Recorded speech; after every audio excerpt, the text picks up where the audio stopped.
Hello everyone, स्वागत है दोस्तों आपका मेरे चैनल पे। मैं प्रशांत कुमार शुक्ला एडवोकेट। साथियों, आज हम लोग बात करेंगे Punjab and Haryana high court का एक और इम्पॉर्टेंट लेटेस्ट जजमेंट के बारे में, जो कि हिंदू मैरिज एक्ट से रिलेटेड है। तो वीडियो शुरू करने से पहले अगर आप मेरे चैनल में पहली बार है, चैनल को जरूर सब्सक्राइब करिए, लाइक करिए, शेयर करिए, कमेंट करना तो मत भूलिएगा। दूसरी इंपॉर्टेंट चीज़ है कि अगर आपको किसी केस से रिलेटेड कोई भी क्वेरी हो तो आप कॉल पे भी अपना अपॉइंटमेंट बुक करा सकते हैं, और उसका जो नंबर है वो मैं डिस्क्रिप्शन बॉक्स में दे दूंगा। चलिए जानते हैं इस इंपॉर्टेंट जजमेंट को। हाल ही में Punjab and Haryana high court का एक लेटेस्ट जजमेंट आया, जिसमें यह कहा गया कि हिंदू मैरिज एक्ट के तहत कूलिंग ऑफ पीरियड माफ करने के लिए ट्रायल के समान विस्तृत जांच की आवश्यकता नहीं है। Punjab and Haryana high court ने यह स्पष्ट किया कि आपसी समझौते से तलाक के लिए हिंदू विवाह एक्ट यानी कि HMA के तहत आवेदन पर विचार करते समय कूलिंग ऑफ पीरियड माफ करने के लिए विस्तृत जांच की आवश्यकता नहीं है।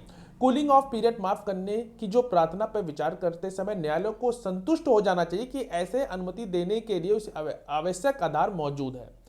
इसमें पक्षकारों की ओर से कोई भी छिपाव या गलत बयानी नहीं है।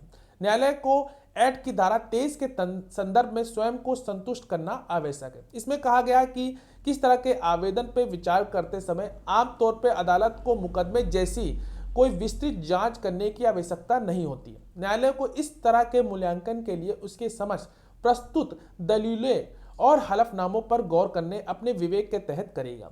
यह टिप्पणी फैमिली कोड के उस आदेश के खिलाफ याचिका पर सुनवाई करते हुए की गई, जिसके तहत 6 महीने के वैधानिक अवधि को माफ करने के लिए हिंदू विवाह एक्ट यानी 1955 HMA की धारा 13B के तहत आज जो दायर आवेदन को खारिज कर दिया गया था।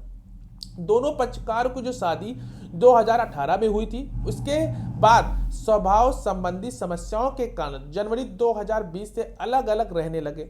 उन्होंने अगस्त 2023 में आपसी तलाक के लिए अर्जी दी। फैमिली कोर्ट ने दर्ज किया कि एक्ट की धारा 13B के सब सेक्शन 1 की आवश्यकता पूरी हो गई है, क्योंकि पक्ष 1 वर्ष की जो अधिक अवधि से ही अलग अलग रह रहे हैं। लेकिन हालांकि एक्ट की धारा 13B का सब सेक्शन 2 के संबंध में पक्षकार उसमें दी गई समय सीमा के अनुसार दूसरा प्रस्ताव पेश करना आवश्यक है।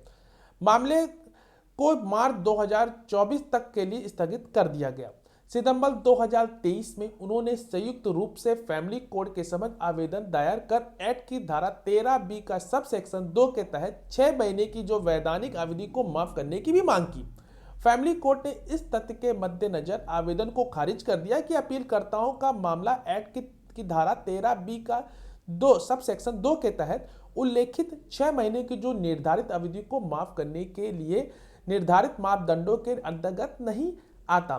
दलीलों पर विचार करते हुए न्यायालय ने कहा कि जो HMA की जो धारा 13B को दर्शाती है कि यह एक्ट धारा 13 की तुलना में सार रूप से विडंबनापूर्ण है, जो गलती साबित करने पर वाले दर्शन पर आधारित है। इसलिए एक्ट की धारा 13B के प्रावधानों की व्याख्या की जानी चाहिए, उसके तदनुसार लागू किया जाना चाहिए, क्योंकि इसका उद्देश्य वैवाहिक कलह का शांतिपूर्ण और पारस्परिक रूप से सहमत और अंतिम समाधान लाना है।